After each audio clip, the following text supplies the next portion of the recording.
Hello and welcome back to the Science of Concrete Materials class. This is lecture number 15 of the class. We are still on the cement module of the class.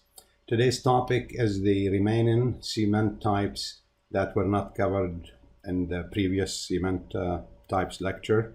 So the title of this lecture is, just for clarity, is the types of cement part 2.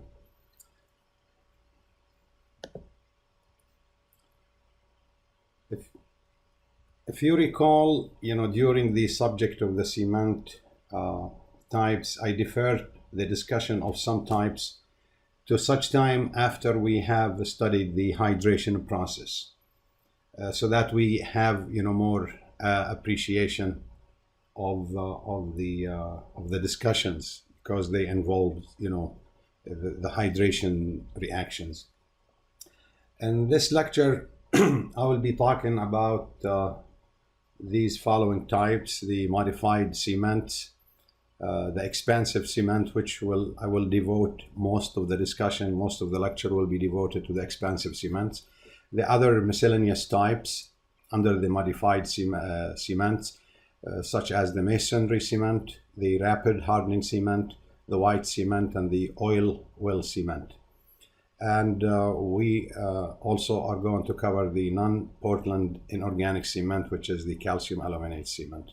The blended cement, ASTM C595, I will cover after discuss the supplementary cementitious materials.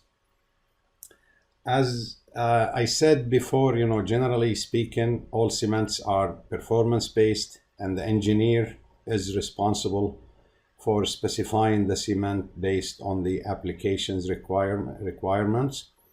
So the engineer must be completely familiar with the cement composition and the cement specification, in particular the ASTM requirements, since I'm following the American standards in this class, in order to be able to review and vet the proposed materials of the concrete from the concrete supplier.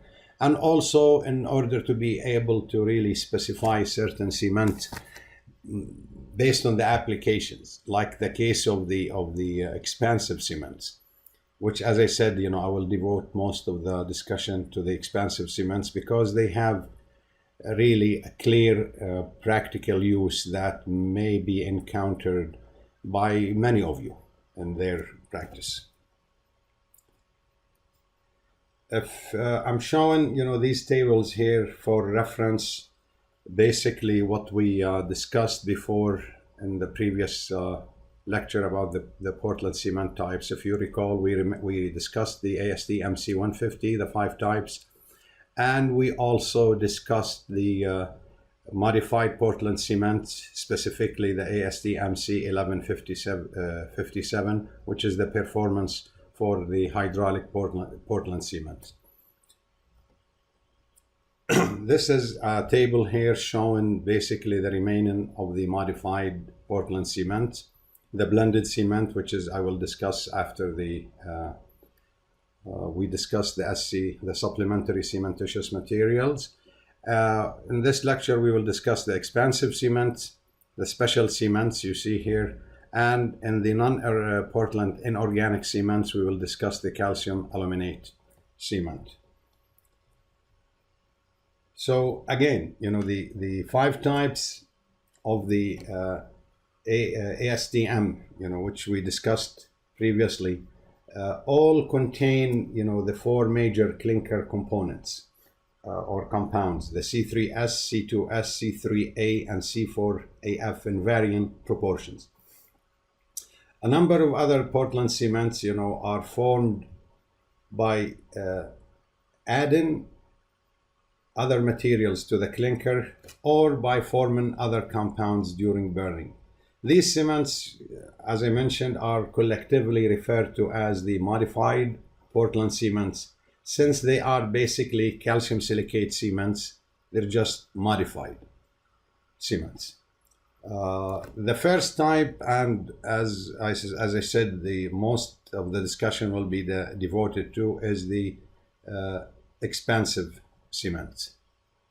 Okay, so again, if you as most of you know by now, one of the major disadvantages of Portland cement concrete is the volume contraction that takes place on drying, which is the shrinkage basically, and its susceptibility to tensile cracking if this contraction is not wholly or partially restrained.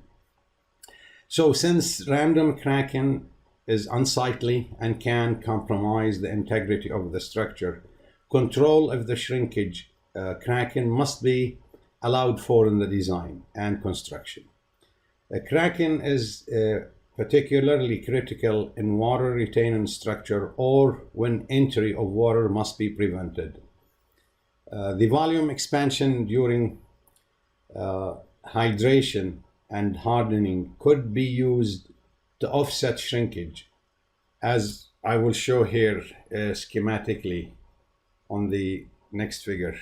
As you can see, I'll talk about this in a minute. So now, although ordinary Portland cements have very small expansion during moist curing, they can be modified to enhance early expansion, which can be used to control a shrinkage, as you can see here in this second part of the figure. These cements were first developed in the United States and commercially produced, or their commercial production began in the late 1960s. Since they are primarily used to offset drying shrinkage, they are commonly referred to as shrinkage compensating cements. Okay, as you can see here, the concept is, if you look at this, just ordinary Portland cement, what happened if you look at basically a slab or a pavement after it's poured, this is the original length. Of course, due to drying, shrinkage on drying, there will be a volume change. It will contract, will shrink basically. And again, if this, if it's not free to shrink, in this case, if it's free to shrink, this is the volume change, nothing will happen. But if it is not free to shrink, basically if the movement or the shrinkage is restrained by other structural elements, by the subgrade, by various reasons, then tensile stresses will develop, and those tensile stresses in many cases will exceed the tensile capacity or tensile strength of the concrete, and it will crack. So this is just a representation of showing what happened in a normal type 1 Portland cement. You see what happened. It will expand a little, and basically at drying it will shrink. In the case of the expansive cement, what we do, we enhance the concrete by making it, by forcing it to expand. Of course, the expansion will happen in this manner, but we have to do things in order to control and put this expansion to use. Basically, we add reinforcement. The expansion basically will put the steel in tension and the concrete in compression. So at shrinkage, this will counteract these tensile stresses that will develop after the concrete starts to shrink. Of course, it shows here, this shrinkage capacity right here, or amount, and sometimes residual expansion or small contraction in the shrinkage compensating concrete might occur. These are the shrinkage loss due to shrinkage and creep. So basically what happened, we have larger expansion during the first few days of the concrete after casting, and we force it to expand. So when it shrinks, the remaining shrinkage will be little or none, as you can see. But overall, the shrinkage compensating cement will shrink more than probably the normal cement, but at the end of the day, the resultant is the residual will be less. So the expansive cements are hydraulic cements, which, unlike Portland cement, expand during the early hydration period after setting. When the magnitude of expansion is small, but usually adequate to offset the tensile stress from restrained dry and shrinkage, the cement is known as shrinkage compensating cement. So make that differentiation here. When the magnitude of expansion is large, the cement is called self-stressing and can be used for the production of chemically pre-stressed concrete elements. So let's look at the composition and see how this cement is formed. The hydraulic expansive cement must comply with the requirements of ASTM C845 type E1. All cements under this classification are based on the formation of ettringite in considerable quantities during the first week of hydration. There are three variants of this cements, K, M, and S.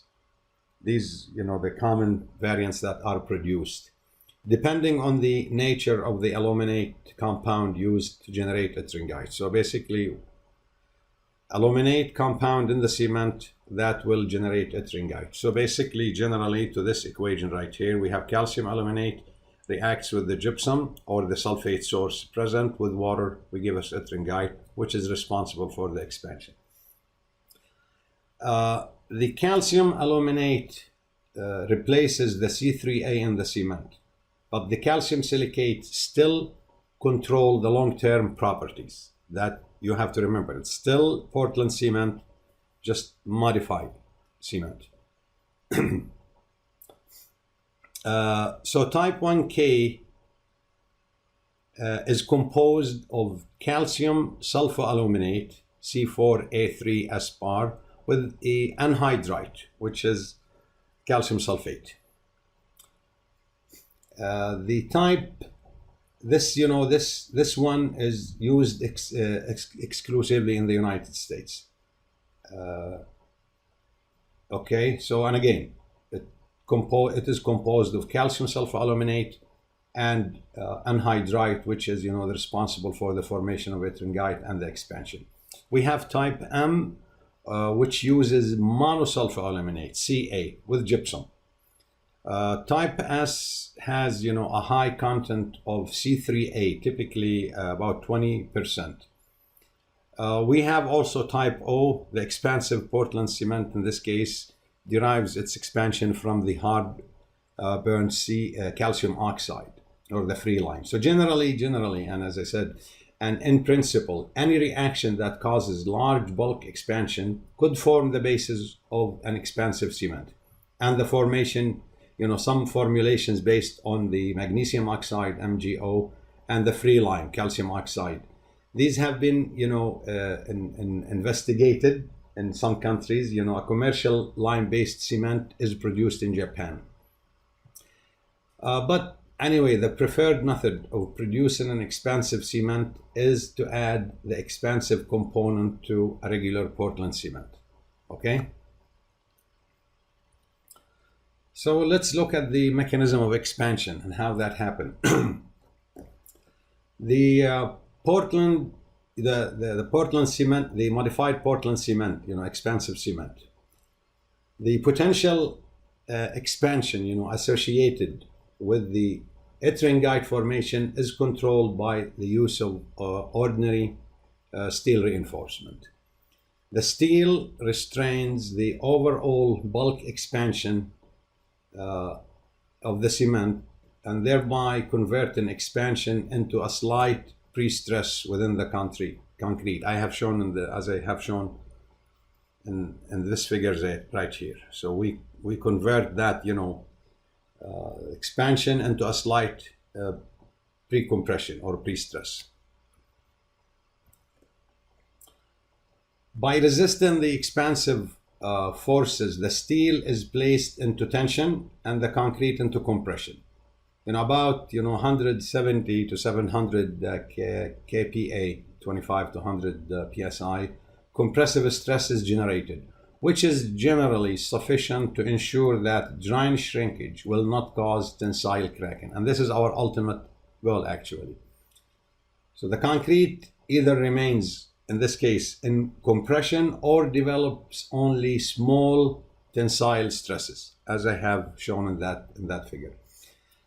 So we have to note that some restrained expansion may also occur through subgrade friction in slabs or from the formwork. So the exact pre-stress will depend on the amount of expansive component and the amount of reinforcement. As again, I refer you back to that figure I've shown.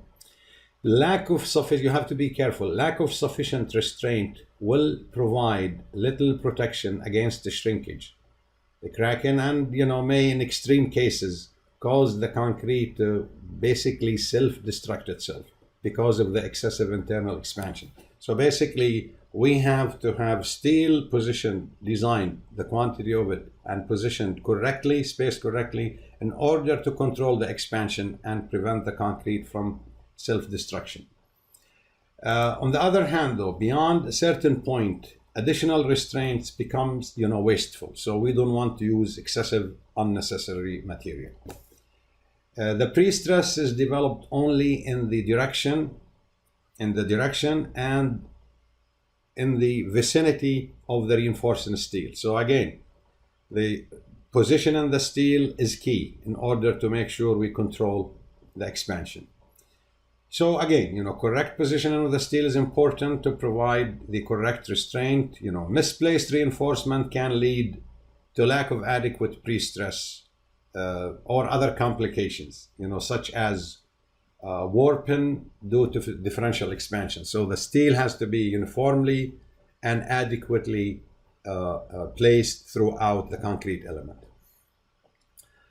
Also, the amount of expansion before drying depends on the amount of expansive component, which should be chosen to ensure that the concrete will remain under a slight compression even after extended drying. So this is the ultimate goal, to remain under compression or with very slight tensile forces. Some expansion should be allowed to occur, in order to develop the maximum, residual pre-stress. But it should be emphasized that, the development of the adequate pre-stress is key to shrinkage compensation. Okay. Concretes made, with expansive cements, as I said, shrink much. Let me go back here. The concrete, as I said, the concretes made with expansive cements shrink as much, and I even say more than ordinary Portland cements. But the net tensile stress generated is much less because the initial compressive pre-stress. And again, as I said, it actually expands more, but because we added the steel, so once it expands, if the steel is positioned correctly and adequately, we force the steel to be in tension, and this tension will be counteracted by compression stress within the concrete. Okay.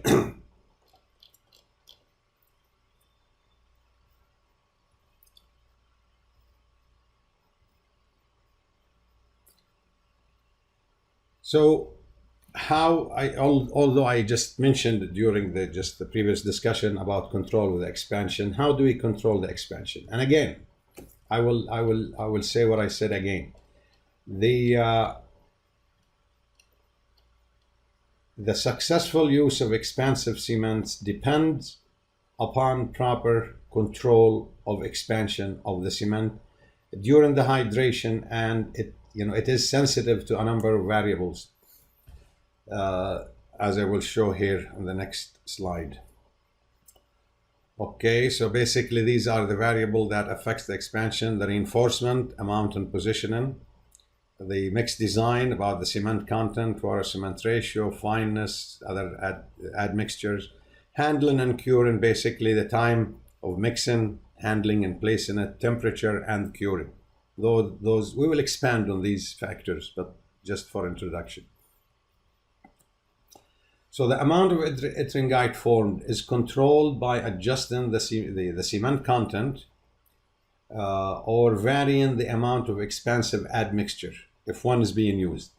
This, assumes that adequate moist curing is provided during the time when ettringite is forming during the first 7 days. So if you do not cure correctly and adequately, there is basically no use.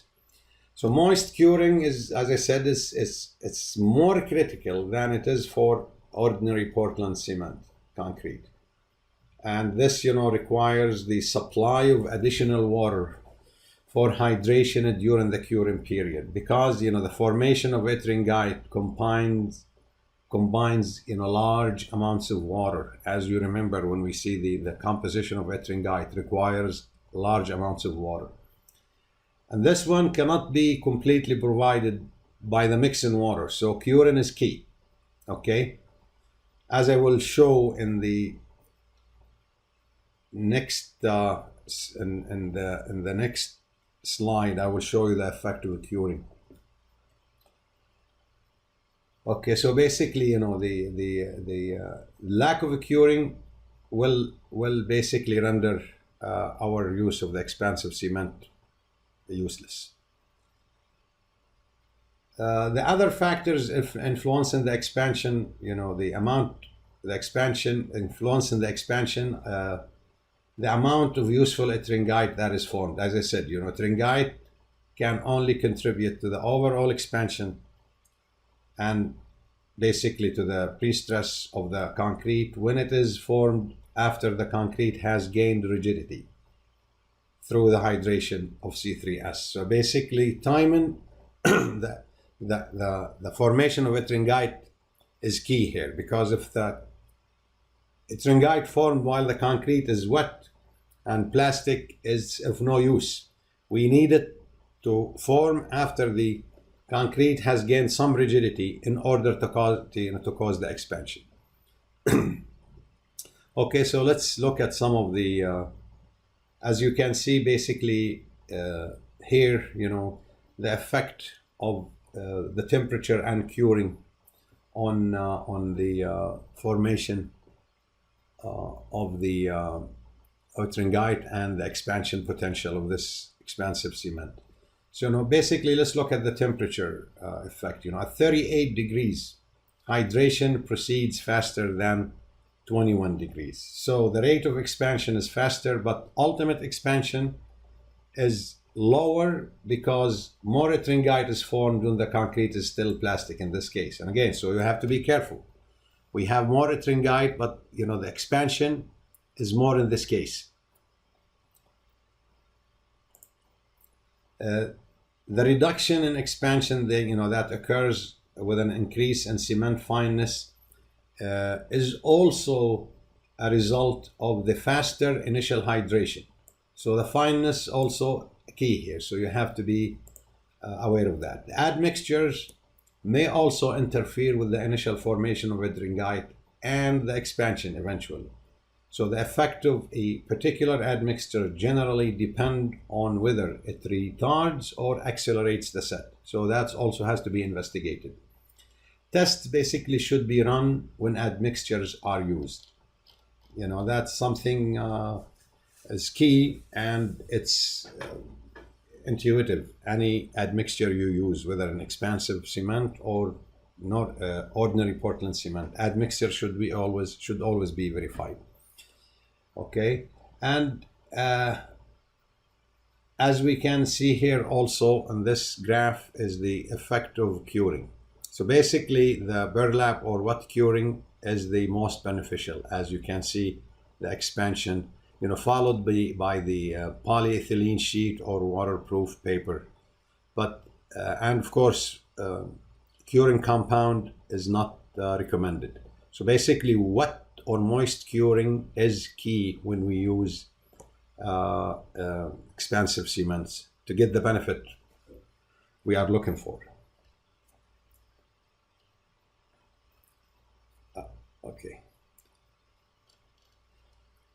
So basically, let's look at the material mix and proportion, and what do we need to do and how to mix concrete and with expansive cements. The same basic materials and methods necessary to produce high quality Portland cement concrete are required to produce satisfactory results in the use of shrinkage compensating concrete. Same sound and good practices must be followed. Additional care is necessary to provide continuous moist curing for at least 7 days after placement in order for the expansion to develop. And the structural design must be such, as to ensure adequate expansion to offset, the subsequent drying shrinkage. And again, I'm talking about the moist curing here. To assure adequate expansion and restraint, when type K cement is being used, it is recommended to have a minimum cement content of 515 pounds per cubic yard or 305 kilograms per cubic meter. Concrete with a minimum of 0.15% reinforcement. You remember I talked about the reinforcement. Not only the quantity, also the placement. The cement content. So as I said, we have to make sure we use adequate cement, and here is the recommendation for this type. And the reinforcement, this point is repeated. The admixtures.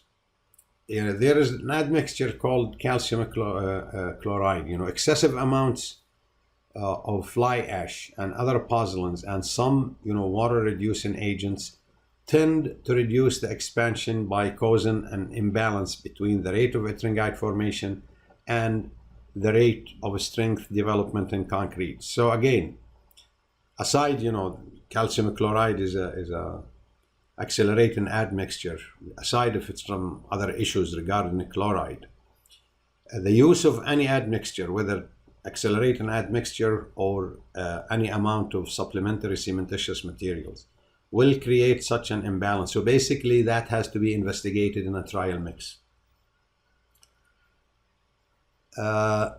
Usually a slightly higher water cement ratio may be used in shrinkage compensating concrete for achieving the same strength level. And again, also due to the relatively large amount of water needed for ettringite formation and the water imbibing the property of ettringite, it absorbs water. Approximately 10% additional water may be used with a type K expansive cement concrete without strength impairment. So again, that's something has to be controlled and looked at carefully. And that's in order to produce, a consistency similar to that of type 1 Portland cement concrete, having the same cement content. And again, ettringite will use some of the water, so to maintain the same workability, water has to be increased. This is here a typical mix proportions for an expansive concrete mix with a type K, and it shows you here the proportioning of the mix. The water cement ratio is being 0.53, which is higher than the normal 0.45. The properties here, we have the slump showing the specific, the specified compressive strength and the average 28-day strength. So this is just a typical mixed proportion for an expansive concrete, as I said. So let's look at the properties of a concrete made with expansive cement. Usually the physical and engineering properties of expansive cement concretes are comparable to those of type 1 cement concretes. So in the absence of any specific data, the usual empirical relationships regarding strength, creep, shrinkage, and so on may be used. And again, I will emphasize experience with using this particular type of cement, and also trial mixes, trial batches, and experimental field data that goes a long way in making sure we get the results we are looking for. Following here is a detailed, discussion of the concrete made with expansive cements, in the context of the Portland cement concrete properties. Okay, let's look at workability. Compared to Portland cements, the ettringite forming expansive cements are quick-setting and prone to suffer rapid slump loss. However, they show excellent workability. These properties can be anticipated, basically from the large amounts of ettringite formed and the water imbibing characteristics of the ettringite.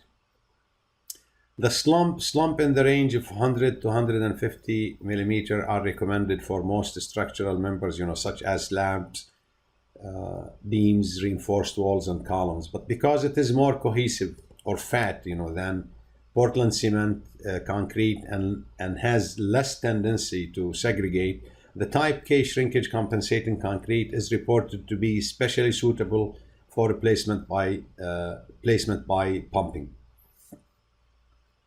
Slump loss under hot concrete temperatures above 32 or higher, and dry conditions is more serious in shrinkage compensating concrete than it is in normal Portland cement concrete. So as a result of slump loss, excessive retempering of concrete on the job site will not only reduce the strength but also the expansion, which defeats the purpose for which the concrete is used. So if there is a slump loss, you have to do other measures to mitigate such phenomena, but do not add water at will at site.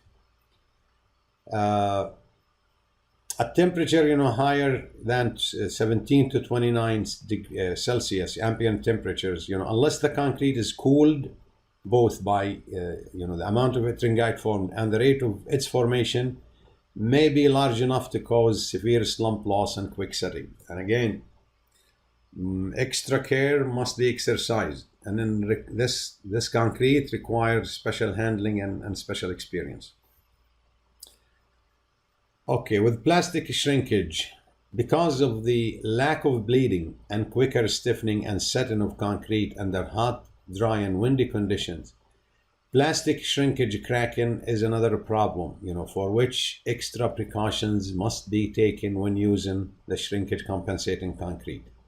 When fresh concrete is likely to be in contact with an absorptive surface, the base, for example, should be thoroughly saturated by soaking it for a certain time, before replacement. Also, special precautions should be taken to avoid placement delays at the job site when using ready-mix concrete.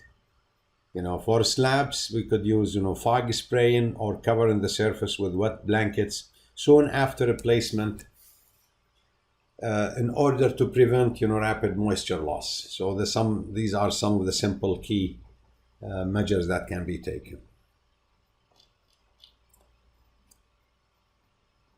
Okay, with strength, the development of compressive, tensile, and flexural strength in shrinkage compensating concrete is generally influenced by the same factors as in the case of Portland cement concrete.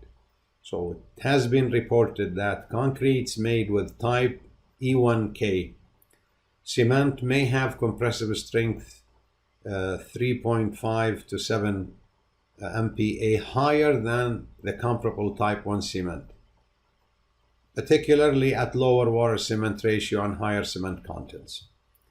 So this basically attributed to the formation of large quantities of ettringite, which is responsible for this. It could be also due to a more uniform microstructure of the hydrated pastes, since bleeding does not occur. The sulfate resistance, the expansive cements are generally not sulfate resistance because of the high aluminate content. But certain type E1K cements with high calcium aluminum sulfate C4A3S bar and low C3A content may be sulfate resistant since ettringite remains the stable phase in the mature paste. If you remember when we said, the problem with ettringite, lack of enough sulfate to keep it stable, the conversion to monosulfate, and then the reconversion to ettringite at the exposure of sulfate. So that one thing, if we kept it stable, it might perform well. The type K shrinkage compensating cements made with blending ASTM type 2 or 4 Portland cements, show excellent durability to sulfate attack because they contain little reactive alumina or monosulfate after hydration. For frost resistance, air entraining admixtures are effective with shrinkage compensating concrete, as with the Portland cement concrete, in providing, freeze thaw and the ice and salt, the ice and salt durability. Okay, so we finished the properties of concrete made with expansive cements. Let's look at application. Where is this used? Expansive cements have been used widely in a variety of concrete structures. One of the more frequent uses in the United States has been, parking structures, basically to prevent water leaks that could damage cars and cause other damages. So basically because, the exposed structures to the element that will be prone to shrinkage and all that, and where we want to really prevent cracking. So parking structure is a good example. Pavement, airport, taxiways, we don't want cracking because it's expensive and it's a nuisance. Large footprint industrial floors, when you look into these large warehouses, preventing shrinkage cracks is really key. Because for both, for aesthetics and for functionality. In water structures, again, like water tanks, swimming pools, skating rinks. Again, the key here, durability, because we don't want water leaks that will eventually, of course, render the structure inadequate, or maybe the corrosion of the reinforcements. So it has various applications, it has been used, and it performed well. These are examples of where it has been used. For example, the airport pavement in the Love Field, Dallas in Texas. Also, it has been in the used in the parking structure for O'Hare International Airport in Chicago. These are the specifics for that project. It has been used in, as I said, in industrial warehouse slabs on grade for JCPenney Company in Kansas. And again, these are the particulars here for the particular project. Okay, so by this, we finished the expansive cement. And as I said, most of the discussion of this lecture to be devoted to the expansive cements. And I really recommend everybody just be cognizant and well aware, because this is a good cement and it serves a good purpose in many applications. Okay.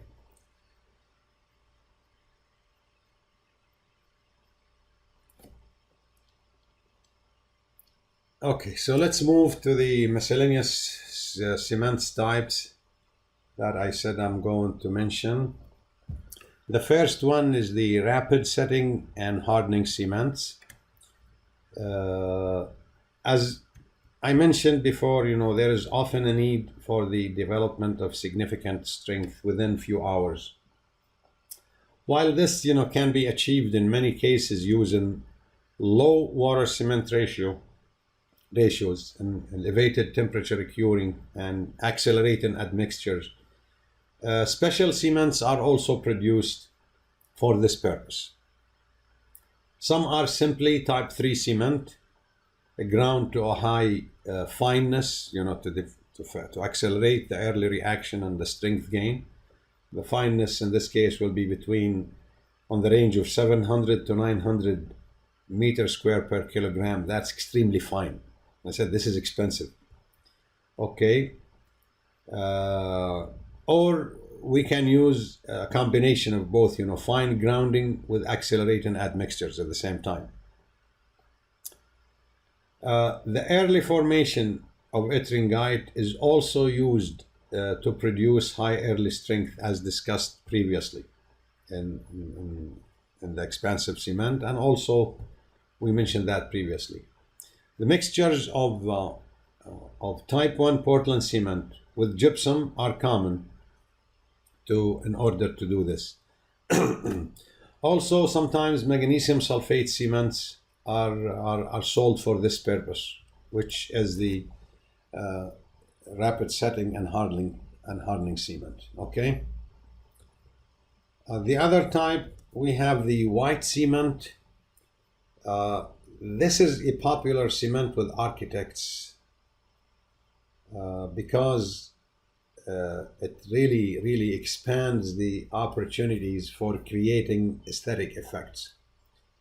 It is especially suitable for exposed aggregate finishes and for making colored cements with pigment additions. Okay, the white color excuse me, is achieved by eliminating the iron from the cement. If you remember, it is, basically a type 1 or type 3 cement with a high C3A content and no tetracalcium aluminoferrite content. So the iron-free clay, kielanite, for example, or China clay, must be used, and bauxite, the aluminum oxide, is often needed to achieve the required alumina content in the making of this cement.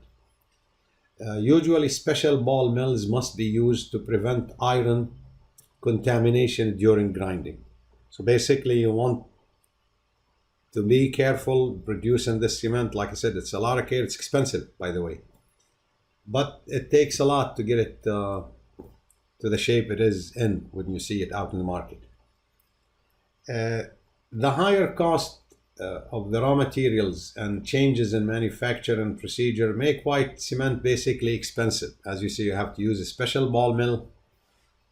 For grinding, you have to use a special raw material for manufacturing. So I said this is really expensive cement, but it is out there, it's used, but it's expensive.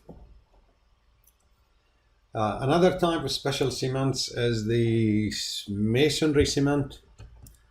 Basically mortars, used for laying brick and block have special requirements for workability, plasticity, and water retention in order to make sure the blocks or the units bond together.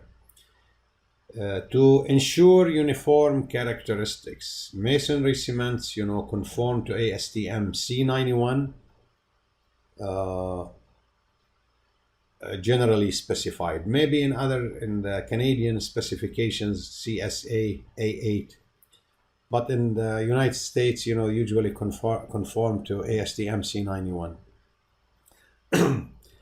They are basically a type 1 Portland cement mixed with finely divided materials such as hydrated lime, talc, clay, fly ash, slag, or ground limestone, together with an air entraining agent. That's how it's produced.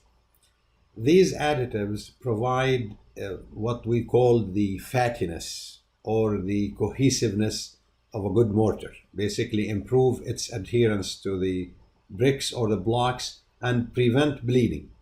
So, and basically minimize water loss due to absorption by the blocks. The air entraining agent, also in addition to that, provide frost resistance. Okay, so, and again, you could use Portland cement type 1 and use these one or some of these additions on site, as these brick layers or masons do when they build walls. And the other alternative is to buy this cement ready, which maybe sometimes I recommended because the proportions and the properties are controlled better. Okay, another type, which is the oil well cements. Cements used for sealing oil wells must be slow setting even at high temperatures and pressures, and stable under high corrosive conditions. The American Petroleum Institute has written specifications for 9 different classes of cements applicable at certain well depths. Generally, low C3A Portland cements are used together with admixtures that retard setting. Okay, low because the C3A is fast setting. So the cements with no C3A at all are used as depth increases, because temperature is higher at higher depths, and again you want to slow the setting as much. And the improved sulfate resistance of these cements is an advantage, since groundwaters frequently contain sulfate. So we kill 2 birds with 1 stone. Basically, we slow the setting down, and we prevent the sulfate attack.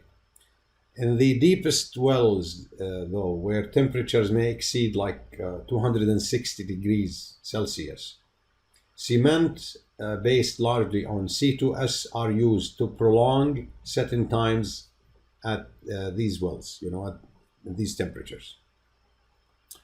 The oil well cements are pumped as slurries with high water contents.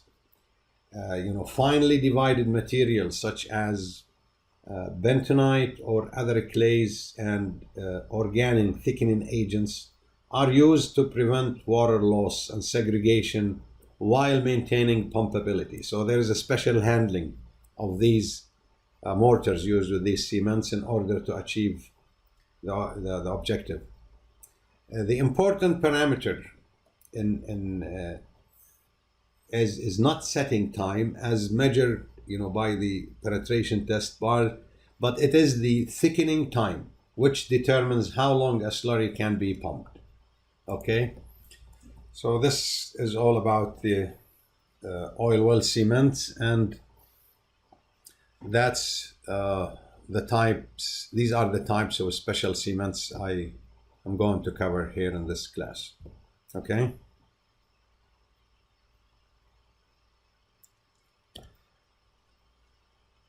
The other, or the last topic of the Portland cements types, or the cements types, not Portland, the cements types, is the non-Portland cement. Okay, so there are a number of other cements that are used to some extent in buildings and construction, although they are not often encountered. But I said a brief discussion of their composition and performance is presented here for completeness. I'm not sure how many of you is going to encounter these cements. So we have the type I'm going to cover here is the calcium aluminate cement. The calcium aluminate cement, abbreviated as CAC, is also known as high alumina cement. This cement is widely available and has been used in structural applications in some countries. And again, widely available has been used, that doesn't mean you'll often encounter it. The calcium aluminate cement was originally developed as a sulfate resistant cement, but now it's used primarily in refractory concretes, and you will see why, because its sensitivity to temperature changes. Okay, so let's look at the composition. The manufacture of calcium aluminate cement is different from Portland cement. Okay, we have the 2 cases. In the case of the iron-rich cement, it involves complete fusion of the raw materials in a kiln or a furnace. In the case of the iron poor calcium aluminate cement, it is produced by sintering, by a sintering process in which the pelletized feed is passed through a specially designed rotary kiln.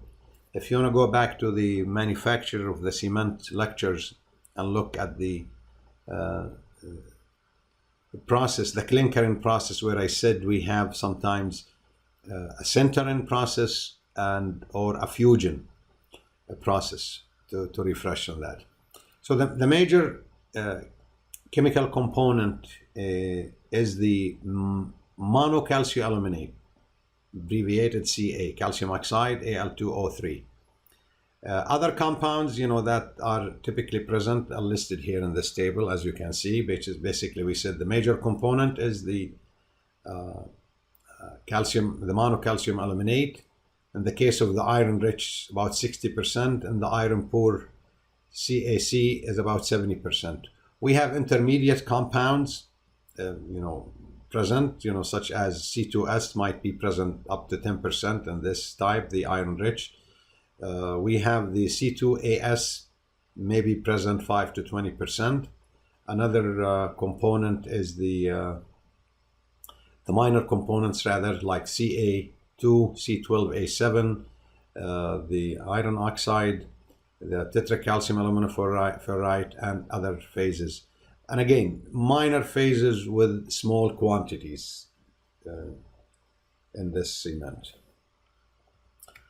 Okay, so let's look at this and talk about the hydration and the conversion of the calcium aluminum cements.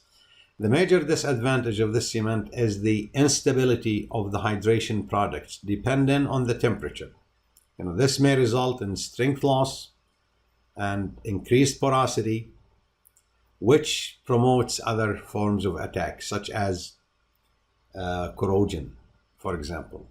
So the hydration products are a function of the temperature. As you can see, calcium aluminate cement plus water, under 10 degrees Celsius, we get this product, calcium aluminate hydrate, CaH10.